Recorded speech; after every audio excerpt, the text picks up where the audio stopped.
Good morning, and thank you for joining us today. Well, I guess it's afternoon for some of you, so welcome. Thank you for making the time to join this webinar. I hope you find some value in it. I'm going to share my screen in just a minute to go through the agenda and what we have plans for today. Excuse me one second. Today's session is going to be quite interactive, so be prepared to answer some polls and answer some questions. I think it'll be most useful if you're able to participate in the questions. So let's get going.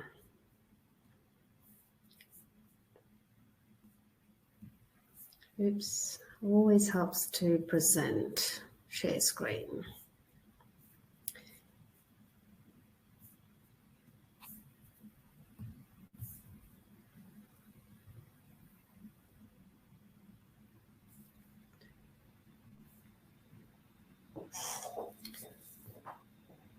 I'm Allison Hendricks. I'm the founder and CEO of Simply Stakeholders.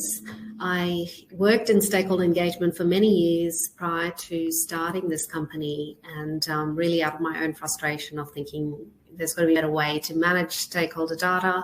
And here we are many years later with the product that is used all around the world in lots of different places and industries. And so we have the privilege of working with governments and businesses right across the world, and get to see all of the different themes and trends in stakeholder engagement. And we're really happy to share with you some of our experience and learnings from the last year.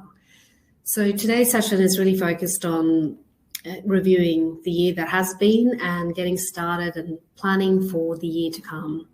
It's a good opportunity as we get to the end of the year to just reflect on, how the year's gone for all of us in this industry, stakeholder engagement industry. So the agenda today is we're going to initially look at some of the emerging themes that we've noticed, and I'd love to get your feedback as well on what you've seen happen in this world of stakeholder engagement this year.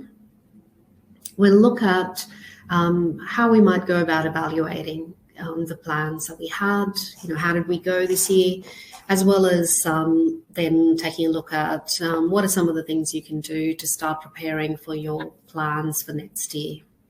And we'll make sure we have some time at the end for questions and answers. You can always use the chat function, which you should have on the right of the screen if you need to get in touch with us, ask any questions. If you can't see the screen, let us know. Otherwise, I will also be asking you to use the chat function to give some answers to some of the questions we've got planned for you today. So let's get into it.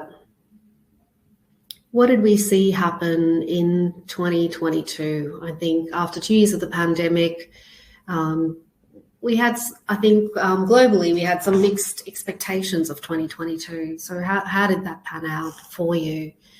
So we're going to start off with asking you for a poll. How was your year of stakeholder engagement? And now, Belle, I think the sharing this way is not going to work because I need to run the polls.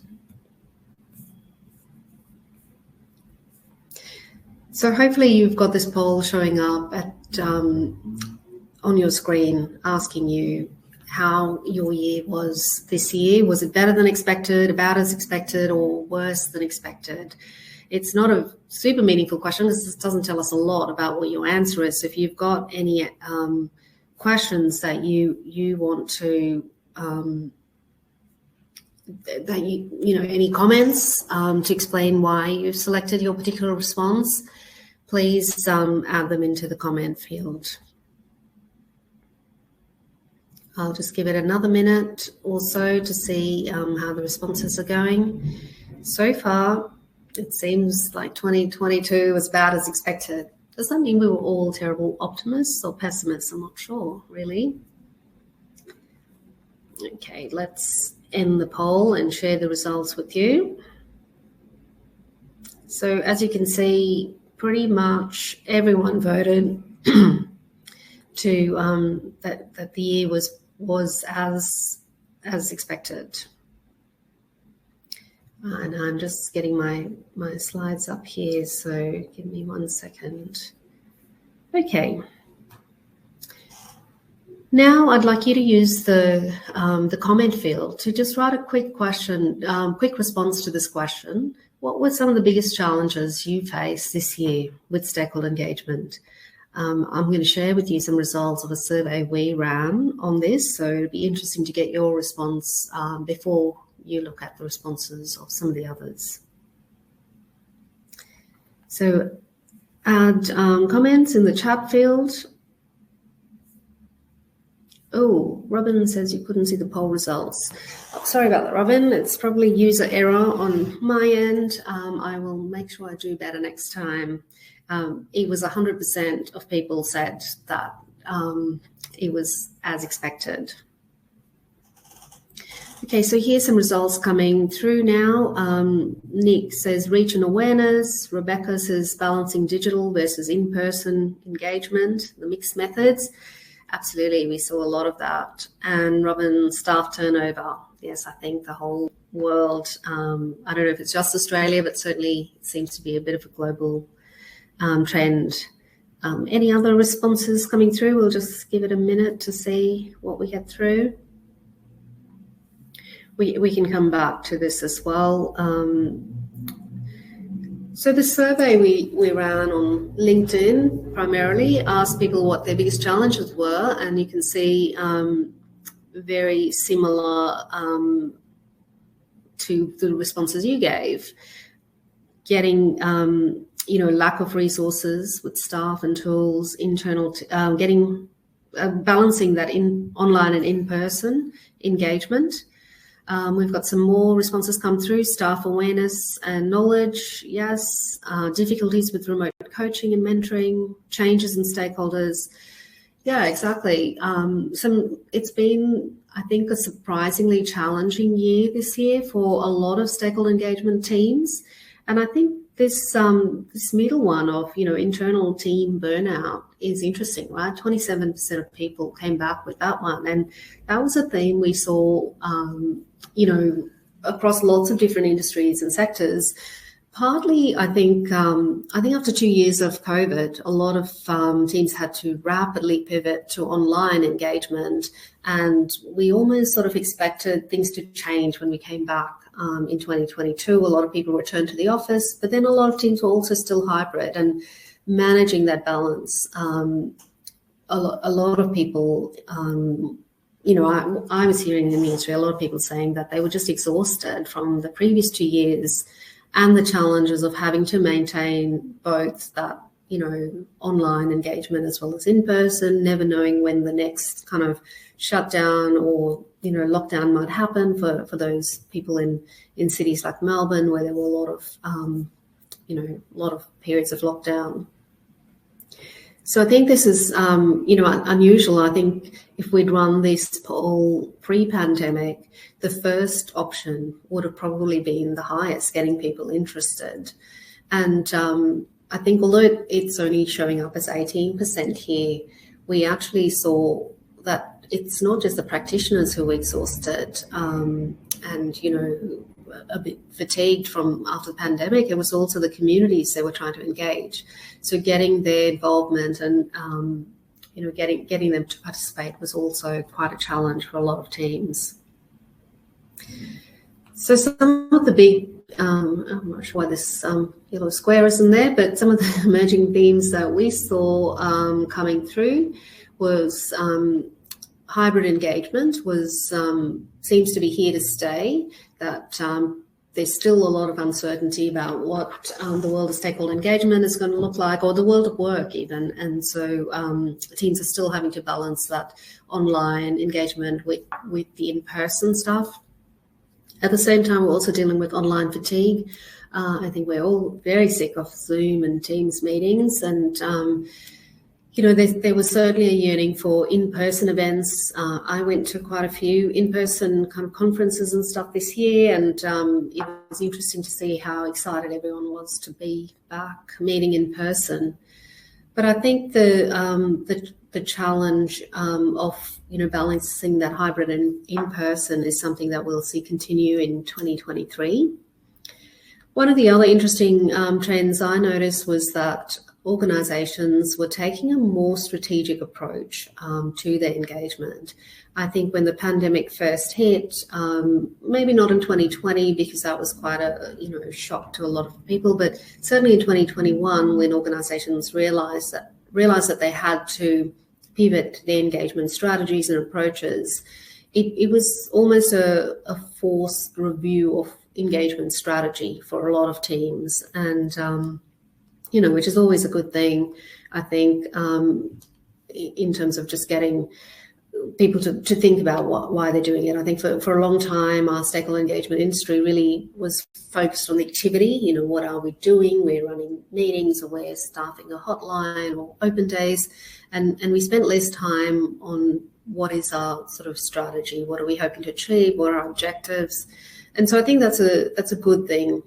I think one of the things I noticed happening in 2022 is that after a year or two of that online engagement, possibly quite a different approach for a lot of organizations, some of the flaws perhaps of that online or challenges with just being online or having that balance between online and in person became much more apparent. And so organizations then had to, we saw a lot of organizations this year really starting to talk about some of those challenges and looking at how they could maybe change their strategic emphasis and focus to not only address those kind of gaps and challenges, but also to think through what actually makes sense for them.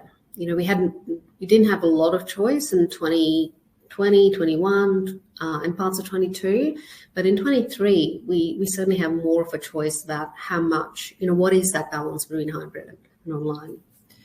I think the lack of resources is also particularly being felt in our sector right across the world.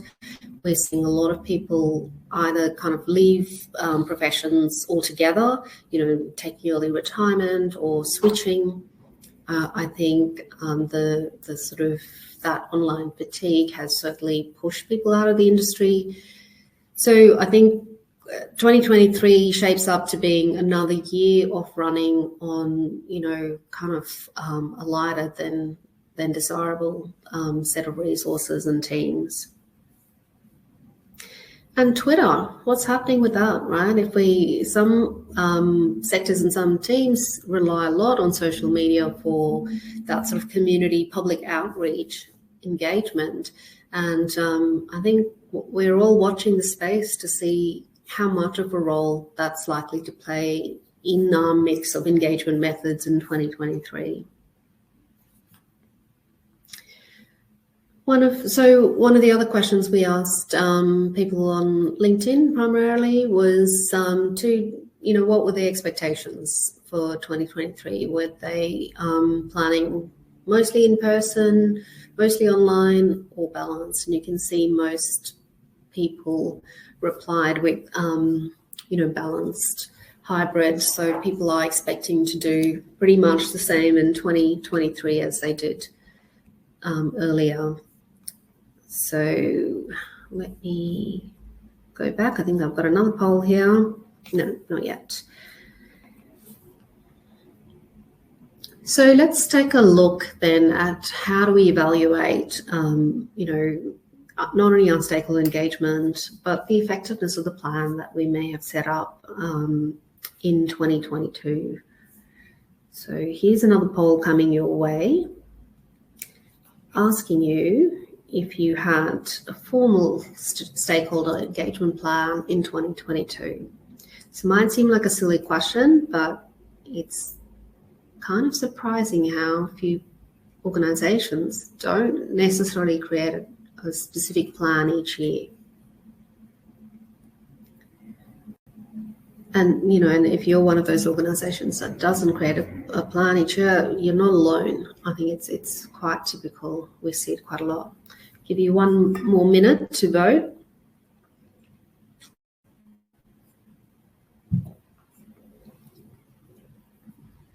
Interesting results coming through.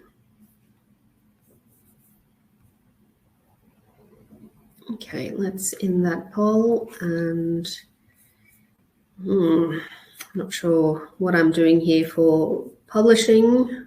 I'm probably missing a step, but the answers were evenly balanced. We had 50% of people saying yes and 50% saying no to having a formal stakeholder engagement plan. Well, good news is you're in the right place. We're going to give you a head start with setting up a plan for next year.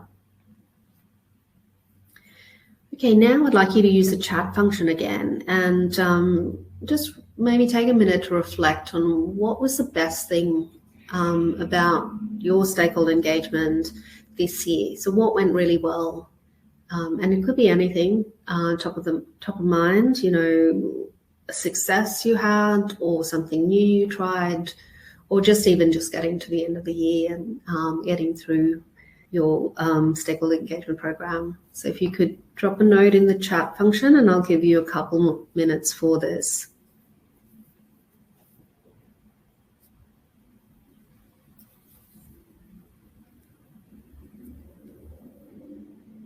Any successes that you are able to share?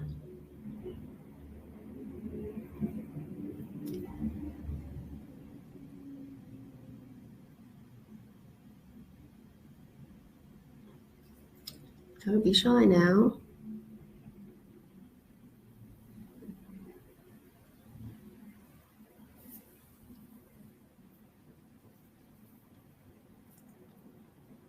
I know one of the successes that we had was playing around with a lot of new dashboards and reporting mechanisms, which was not directly, you know, stakeholder engagement, admittedly, but it was quite interesting for us to get more insights across larger data sets.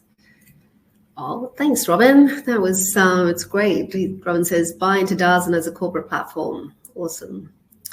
Lorinda says, finally got execs to want to join in more this year after having trouble previously. Now that's an interesting pattern, right? Another one for strong executive support. Nick says, getting the community involved in planning and delivery of projects, increased internal awareness of the value and structure of engagement. Amazing. They're really great wins. You know, well done. And I wonder if something about that sort of remote stakeholder engagement, and remember that one of the trends I mentioned was just that greater focus on strategy, whether that is one of the things that has got executives more engaged and involved or even interested in what's happening here. Be interesting to have someone research that properly, right, and see what it is, because often, you know, certainly in my years of working in this industry, that's been one of the big challenges, is how do you get that buy-in from the decision makers. So as a practitioner, you could be out there doing a lot of stakeholder engagement, but if you know, often things would fall apart once it got to the decision makers. So if there is, you know, it'd be great to unpack what exactly has led to this shift in greater support from executive teams. Robin says you set up a joint government and company working group. That's interesting. So very interesting actually to see if stakeholders themselves are working together a bit more cooperatively. I think certainly government was very conscious of wanting to support businesses through the pandemic, and perhaps had a little bit more of an open door policy about working closer with businesses or other stakeholders. Yeah, interesting, right? I'm very curious to see how that plays out in the coming year. Okay, thanks for sharing those responses. That's really helpful. Did you have, for those of you that did have a plan, and you know, I will get to some more content. It's just good to ask your feedback before I share some of what we've got, just so we don't influence your answers. So if you did have a stakeholder management plan for this year, did you have some specific KPIs? And if so, can you share in the comment section what some of the key KPIs you might have had for this year? You don't have to tell us whether you met them or not, but it'd be interesting to see what sort of things people measure in their plans.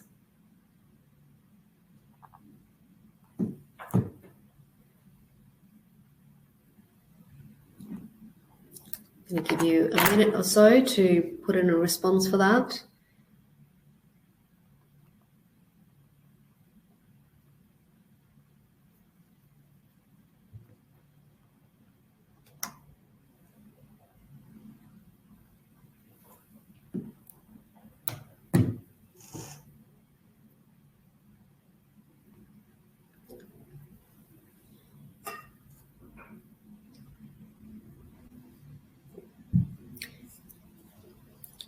Okay, here we go. Some response rates from different groups. So process metrics, but we're just getting started on measurement. Great. Yeah, that's a great place to start.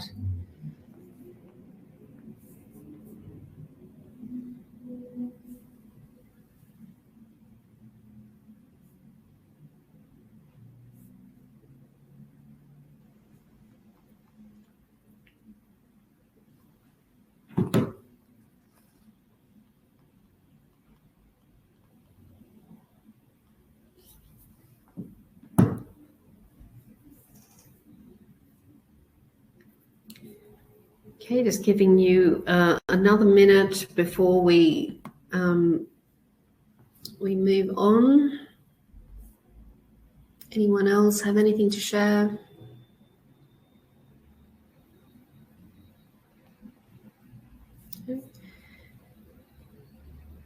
Okay, let's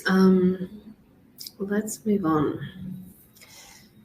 So let's take a look at.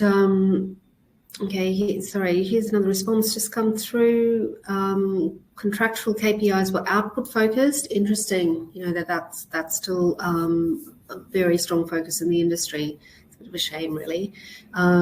It's my personal opinion. Nick says, depends on the project. Small projects, 100% of stakeholders informed and relationships built for further engagement. Yeah, nice one, I like that. Okay, so how do we evaluate a stakeholder engagement plan? I think evaluation is still quite new and not as frequently done in stakeholder engagement as we'd all like. And when it's done, it tends to focus primarily on the process and the activities, sometimes on the outcomes of the stakeholder engagement. But we don't often look at the plans themselves. How effective was the plan at guiding engagement, and did it actually deliver what we set out to achieve? So if we were to look at, before we sort of get into evaluating stakeholder engagement itself, because today's session is focused on creating a stakeholder engagement plan, it's worthwhile to think about how do we actually measure the plan, and what would be some suitable metrics we could use for the plan itself. Is it, that it provides adequate strategic direction? For me, a really big one is just the adoption and acceptance. Did people actually use the plan? Did they accept what was in it and buy into it? What was the implementation? Can we have some measures around how well it was implemented, and also then look at the outcomes? Did it actually deliver on the outcomes it set out to do?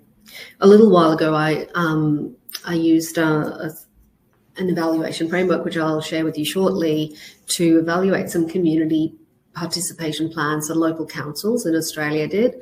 And it was really interesting to see just how they stacked up. It was a really quick evaluation using the framework. I think I, didn't spend very long on them, a few hours, but it provided some interesting insights into it. So it's an old article, but it's on LinkedIn. I think hopefully we're all connected on LinkedIn. You can search under my name for it.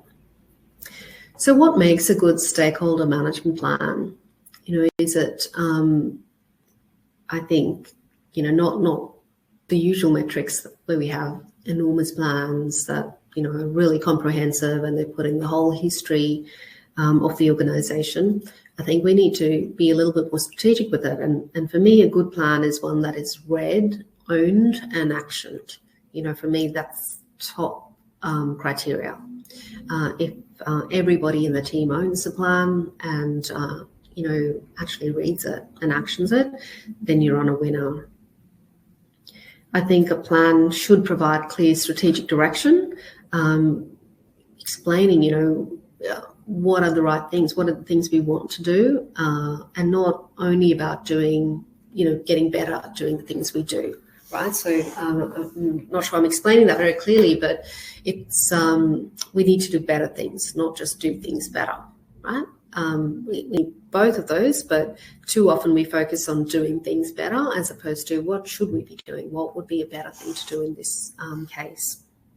SMART goals, so, simple, measurable, actionable, the SMART acronym. So basically goals that are measurable, and a plan that is regularly evaluated and updated.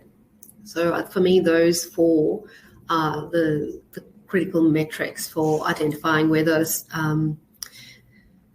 a stakeholder, management plan is a good plan. Yeah, thanks, Rebecca. Says great list. Monitoring and reporting against plan is often not done well or at all. Absolutely. Some of the key things that I think any stakeholder engagement or stakeholder management plan should include are clear stakeholder identification and analysis.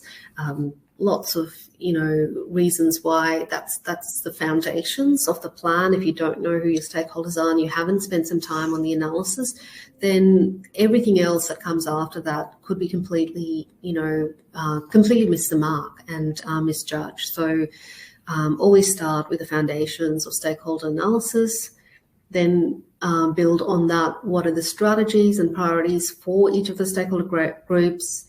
Clearly identify and articulate the responsibilities, who is going to actually deliver what in this plan, and then regular monitoring and reporting. Okay, so so that's the plan itself. And then when we're looking at evaluating the stakeholder engagement process and outcome, we need to, how can we make that easier, right? I feel like I've been talking about needing to do more stakeholder evaluation for 100 years or so, but we still keep feeling getting stuck at this place. And I think it really comes down to finding ways to make it more of a business as usual process and easier, more accessible to teams so that it is done. It's something that certainly we're learning as a business as well. How do we kind of get our plans read and actioned and evaluated? So, yeah, I think if we start to think about, building in a really great and ongoing monitoring and evaluation of your engagement processes, then into the plan, then it needs to be simple, right?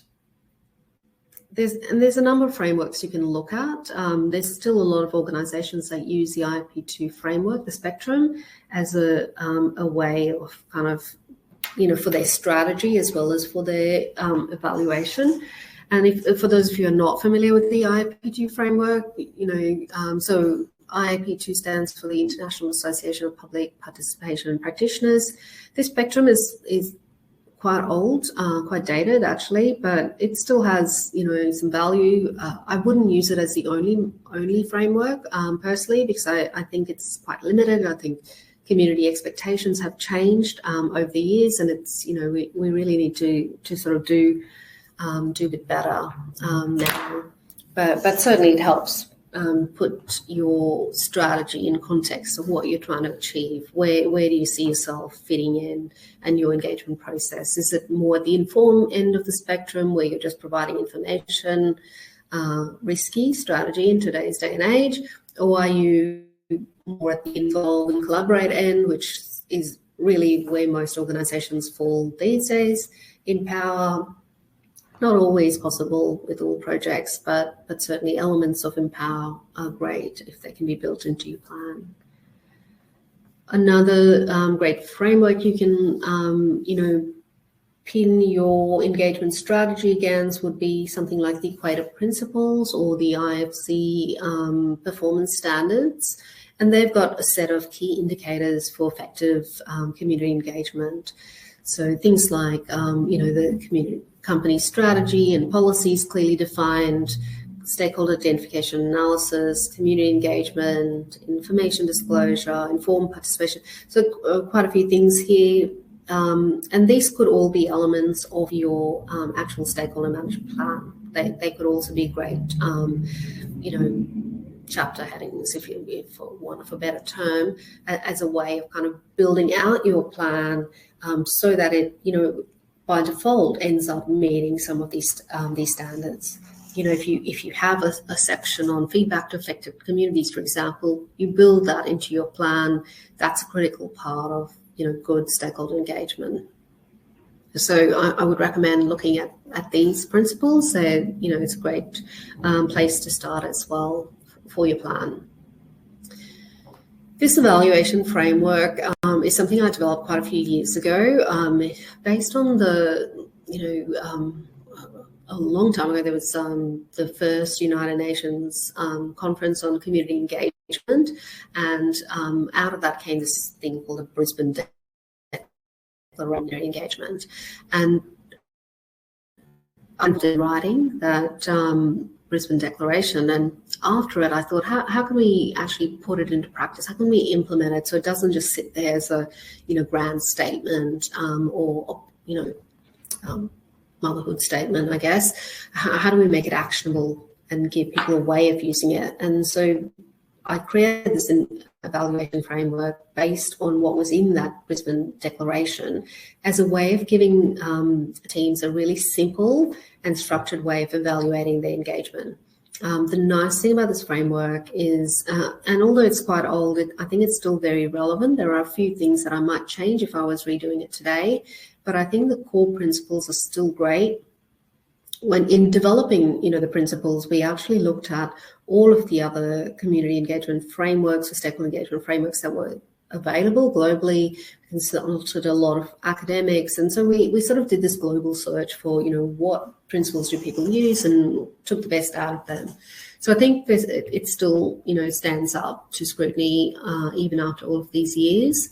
This framework was used by a lot of organisations, so I made it freely available to people, and a lot of organisations used it in their evaluation and shared their results back with me. So it was modified a little bit.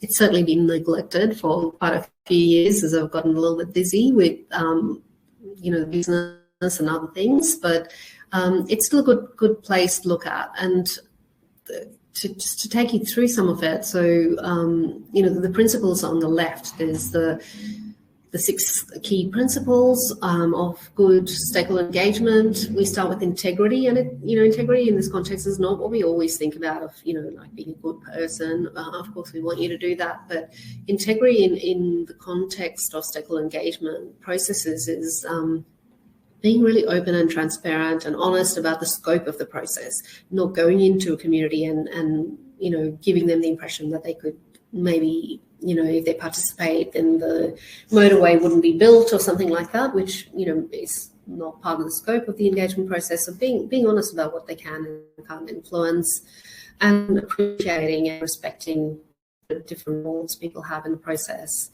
Inclusion, I don't need to tell you what that is. It's making sure you include and hear from a diverse range of people and voices, and that it's representative of the population, that you give people an equitable opportunity to participate. And that's very interesting, particularly in this context of, hybrid engagement now. Has it become more equitable or less equitable, right? It's online, so more people can participate, but it requires a greater degree of literacy and education to participate. Deliberation is one that I might change if I was to do an update on this framework today, because not all projects have the opportunity for deliberation. I'd maybe broaden it out to be, dialogue perhaps, and deliberation. Deliberation itself is a particular concept. It's about, really looking at options and weighing the options and, having a lot of dialogue around them. And that's not always possible in every engagement process. That's why I would broaden this category out. Influence is about, not only demonstrating that the community and stakeholder engagement has influenced your project and that you can show how the benefit of participation, but that you will also give people an opportunity to influence how they participate in your process. Capacity is all about addressing barriers. How can we equip communities to participate better? Particularly relevant today as well with this hybrid engagement. If we're expecting people to join, community sessions on Zoom or Teams or whatever, how do we equip them to do that? There's a certain amount of technical literacy needed, as well as just understanding how groups work, large groups work on online presence. So there's definitely a need to address capacity, particularly for the marginalised groups, adequately resourcing them, and Indigenous groups to make sure that they can participate meaningfully. And sustainable decisions, transparency, reporting, that you evaluate your decisions, that you can demonstrate that you've used the feedback, and ultimately that you can also demonstrate that the entire engagement process itself has added sort of lasting value, not only to the company but also to the communities and stakeholders who participated in it. So sustainability in sort of all senses of the meaning of that word. Okay, so that, I think this evaluation framework can also be a great resource to contextualize your stakeholder engagement strategy. So one of the things, obviously from the earlier question, not everyone had a plan, but and you definitely, I'd be surprised if any of you used that framework in your plan. But I'm curious to ask you the question of, what your main focus was in. And I think I've got a poll on this. Do I have a poll on this, Belle? Reset poll. No. Okay, it's not a poll, but maybe drop a note in the chat to let me know if you were with this kind of framework in mind, if you were to sort of think back on the engagement work you did in the last year, what would you say, what's the one area that you particularly focused on more than the others? Was it on, capacity building, equipping your community to participate? Rebecca says inclusion, great one. Yeah, exactly. That became much more apparent, right? Who was participating and where were the missing voices. So yeah, that's a really great one to focus on. Influence, interesting. Mara, yeah. Another one for inclusion, more voices. Yeah, awesome. Okay, so the next question I wanted to ask you is, how did you think you went? So for those of you who did, talk about inclusion or influence, how would you rate it? And, no one, this is just between us, right? We,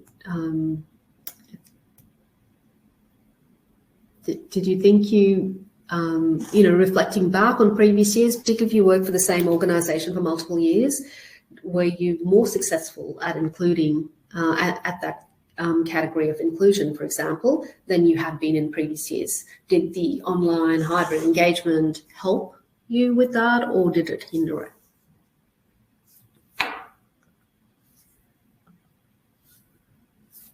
Let's give you a minute to reflect on that and drop your answer into the chat.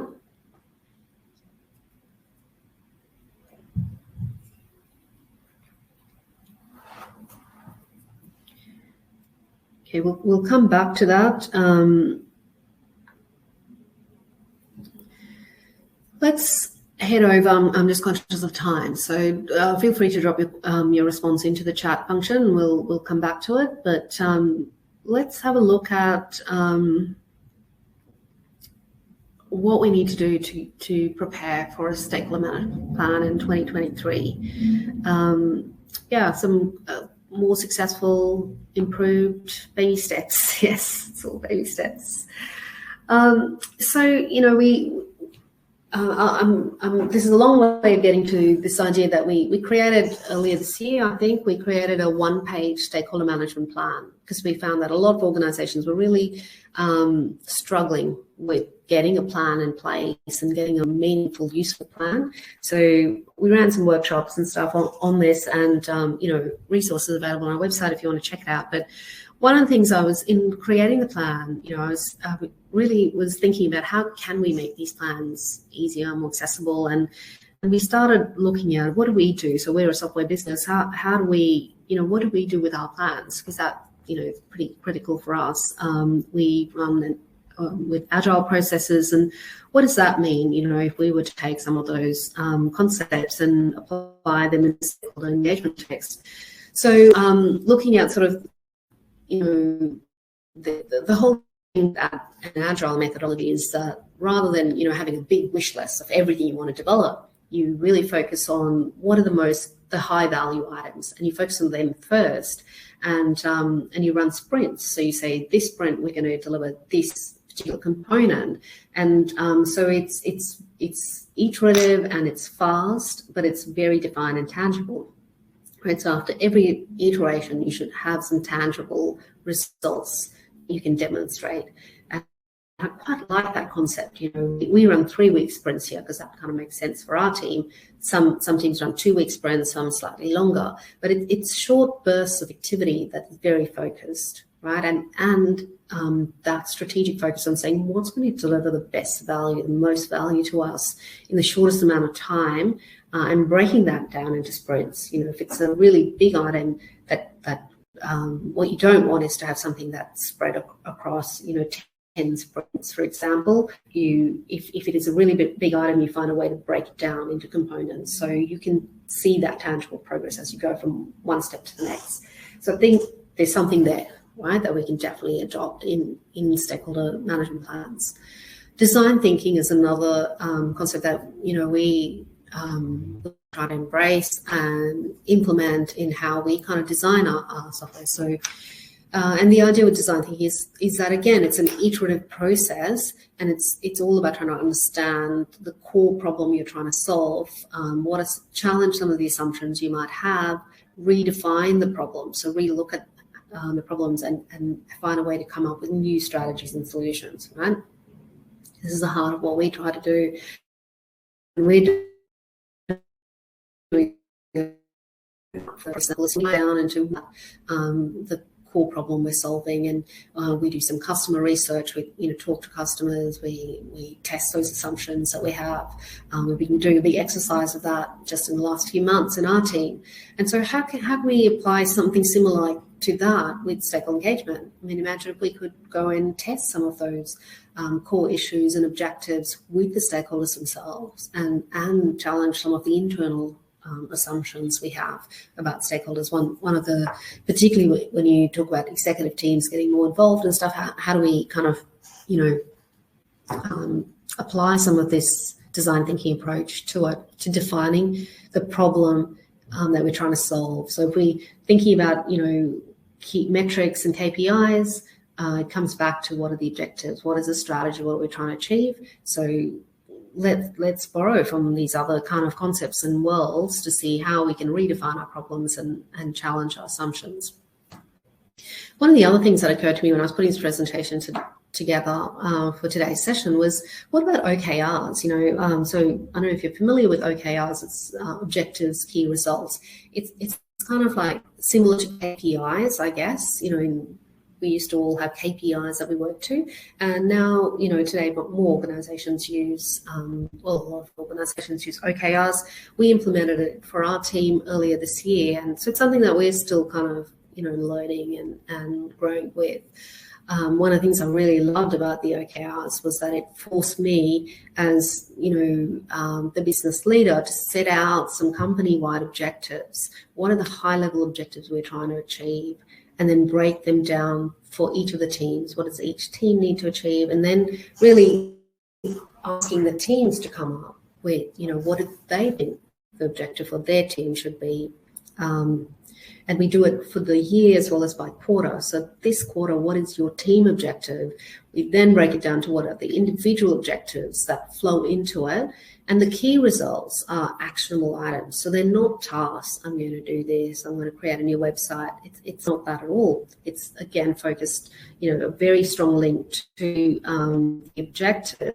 And then, the result is we have more people stay on our website longer, right? So the activity and the task might be that we redesign the website or we add more content, but really the objective that we want as a business is we want more people coming to our site, we want more inbound leads, therefore we want people to stay on our site and read our content, and we need to do better quality content so that people come to the site, right?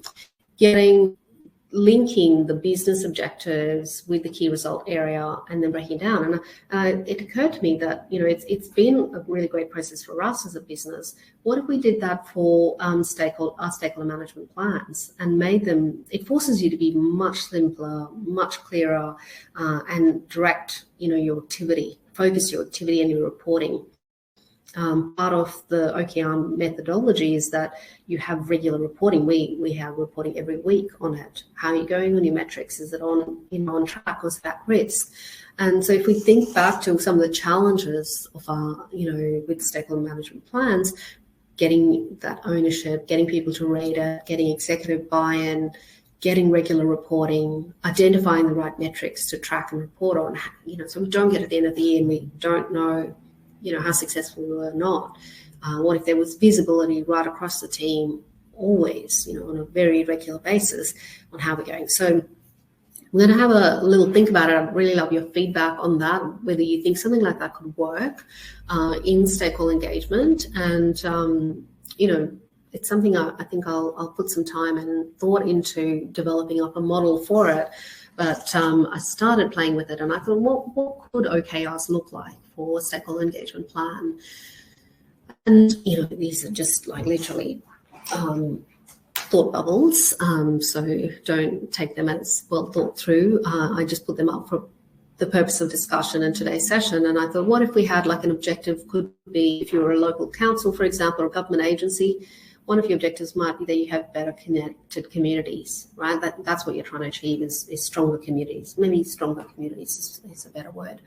And what would be the key results that we could, so remembering the key results would be really measurable. So what key results could demonstrate that we're actually making progress against that objective, right? So maybe it's that the number of volunteers in our community increase by 10% or whatever it is. Or maybe we have we can demonstrate active engagement with X% of communities or community groups, right? What are the things that show us whether we're actually achieving connected or stronger communities?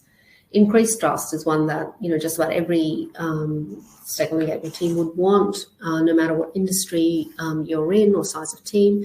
And so how do we increase trust? So going back to that evaluation framework, what does trust and integrity look like? It's, one of the things is transparency, demonstrating how people's input is influencing decisions and the value engagement to them. Because if, that's a strong kind of foundation for building trust. So maybe the result that we're going to measure is that we publish quarterly reports on our website, or whatever, right? That we increase our engagement. So we know that we need to build trust with particular groups, maybe it's Indigenous groups or something else, and we want to increase our engagement, or even, some kind of metric around how whether you're moving the dial on that. Share some community stories, like user stories or case studies. But what if we could, one way to create trust and demonstrate that you're building it is those users, I guess, social proof, if you like.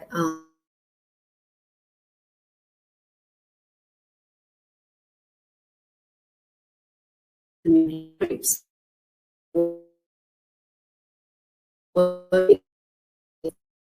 social trust, level of service to their communities, for example. Operational excellence, I think, you know, this one should be easy because most evaluation tends to focus on those process kind of things. You know, how many meetings did we have? How quickly did we respond to things? But what if we, instead of just saying we, you know, we're going to respond faster or we're going to run more meetings, what if we located it back to a higher level objective, which is where we just want to be a really efficient team. Also keeping in mind we're likely to be short-staffed. You know, the staff shortage is likely to continue at least for the first half of the next year. So how do we deal with that? We're going to do it by being more, creating some excellence in our processes or more efficiencies, maybe more automation.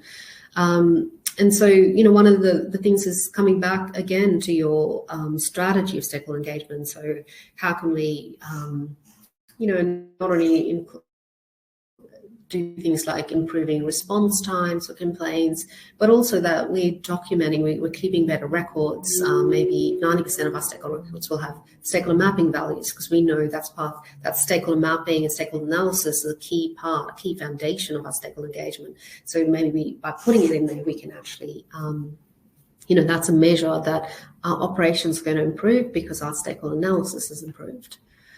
Happy team, you know, staff retention, really important. Maybe we need to invest in training. So that's a really measurable thing that you can track every quarter or every month. You know, I have 10 staff or 100 staff and 20% have done their training. Next month, it's 30%. So we can see how we're tracking against those goals. So I'm going to pause there for a minute. Interested to hear your reaction to this idea. And is it worth trying to develop an OKR type of framework for stakeholder engagement? Would something like this be helpful so that your plans, I mean, are alive? You know, like for us as a business, every year I would have a strategic plan, but I mean, it's probably my fault. I didn't really share it very widely, but it's also very long. Like I'm just having to, you know, revise it at the moment, and it's a little bit tedious and boring to have to go through it. And the OKRs actually really capture the heart of that plan of what we're trying to do. So, yeah, I'm kind of, this is a thought that I have at the moment. Any comments or questions, or is it all just way too esoteric for this time of the morning on a Wednesday? Give you a minute to put some comments in if you like. If I did develop something on this, would you be interested in finding out more about it? How about that? Just a yes or no.